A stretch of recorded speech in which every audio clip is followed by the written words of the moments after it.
نبی کریم صلی اللہ علیہ وسلم طواف فرما رہے ہیں،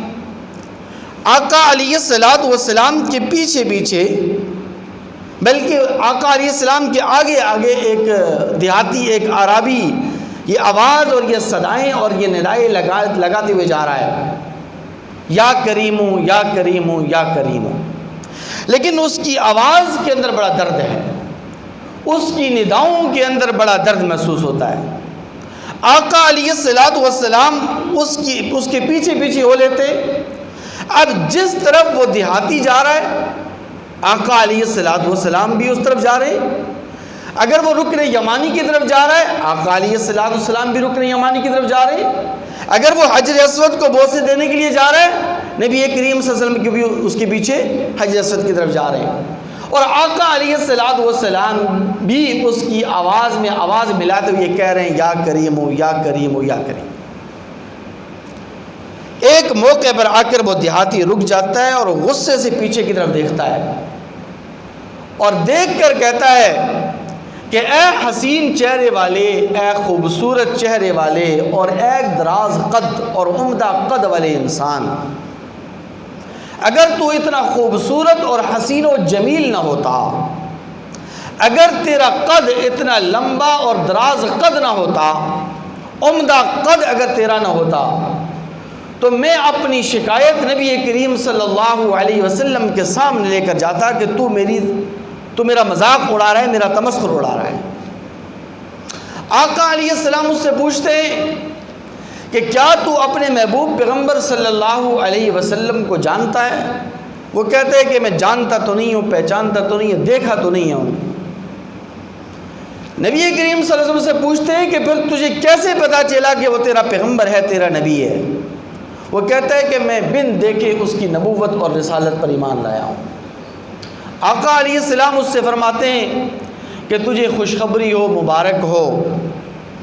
میں دنیا میں بھی تیرا نبی ہوں اور آخرت میں بھی تیرا نبی ہوں، اور روز محشر میں تیری سفارش کروں گا اور تیری سفارش کر کے تجھے جنت کے بالا خانوں میں پہنچا دوں گا۔ اب یہ واقعہ بڑی شد و مت کے ساتھ بیان کیا جاتا ہے، آپ نے بھی سنا ہوگا، لیکن یہ واقعہ بالکل بے سند ہے، اس کی کوئی حقیقت نہیں ہے۔ البتہ اس سے ملتا جلتا ایک واقعہ امام غزالی رحمۃ اللہ علیہ نے اپنی کتاب احیاء علوم الدین میں نقل کیا ہے۔ اس کا خلاصہ دو الفاظ میں یہ ہے کہ ایک دیہاتی نے نبی کریم صلی اللہ علیہ وسلم کی خدمت میں آ کر عرض کیا کہ یا رسول اللہ، روز محشر ہمارا حساب و کتاب کون لے گا؟ نبی کریم صلی اللہ علیہ وسلم اس سے فرماتے ہیں کہ حساب و کتاب لینے والا اللہ ہے۔ پھر یہ جو واقعہ بیان کیا جاتا ہے، اس کے اندر مبالغہ آرائی اس حد تک پائی جاتی ہے کہ وہ دیہاتی نبی کریم صلی اللہ علیہ وسلم سے پوچھتا ہے کہ اگر اللہ تبارک و تعالی نے میرا حساب لینا ہے تو میں بھی اللہ تبارک و تعالی سے حساب لوں گا۔ نبی کریم صلی اللہ علیہ وسلم پوچھتے ہیں کہ تو نے اللہ تبارک و تعالی سے کس چیز کا حساب لینا ہے؟ وہ جواباً کہتا ہے کہ اگر اللہ تبارک و تعالی میرے گناہوں کا حساب مجھ سے لیں گے تو میں اللہ تعالیٰ سے اس کی رحمت، مغفرت اور بخشش کا حساب لوں گا۔ اگر اللہ تبارک و تعالیٰ میری نافرمانیوں کا حساب لے گا تو میں اللہ تعالیٰ سے اس کی مہربانیوں کا حساب لوں گا۔ اگر اللہ تبارک و تعالیٰ میرے بخل کا حساب لے گا تو میں اللہ تبارک و تعالیٰ کی سخاوت، عطا اور بخشش کا حساب و کتاب لوں گا۔ اسی اسرا میں جبرائیل امین علیہ السلام اتر آتے ہیں اور جبرائیل امین علیہ السلام آ کر عرض کرتے ہیں کہ حضور،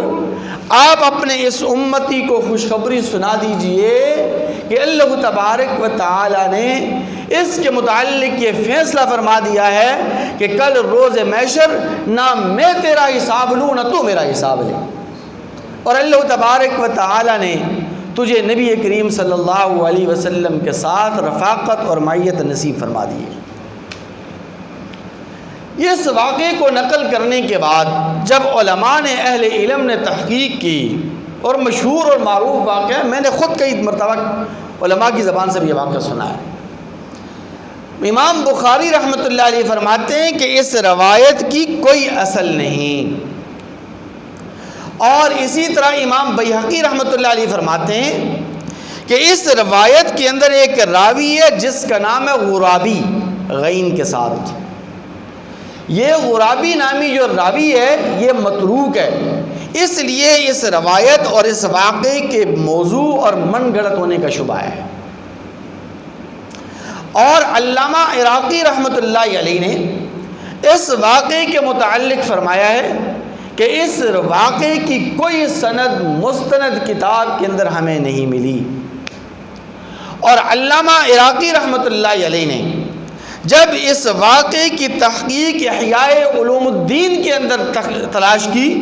تو فرماتے ہیں کہ وہاں بھی مجھے اس کی کوئی اصل نہیں ملی۔ علامہ سبکی رحمۃ اللہ علیہ فرماتے ہیں کہ اس روایت کی اور اس واقعے کی کوئی سند نہیں ہے۔ اس لیے اس واقعے کو آپ جہاں بھی کہیں سنیں، سوشل میڈیا پر سنیں، کسی کی زبانی بھی سنیں، تو اس واقعے پر اعتماد مت کریں اور اس واقعے کو آگے مت پھیلائیں، اس واقعے کو بیان مت کریں، اس لیے کہ جو واقعہ قرآن اور حدیث کی روشنی میں مستند نہ ہو، جس کے موضوع اور من گھڑت ہونے کو شبہ ہو، اس کو بیان کرنا، سننا اور سنانا یہ بھی جائز اور درست نہیں۔ دوسرا واقعہ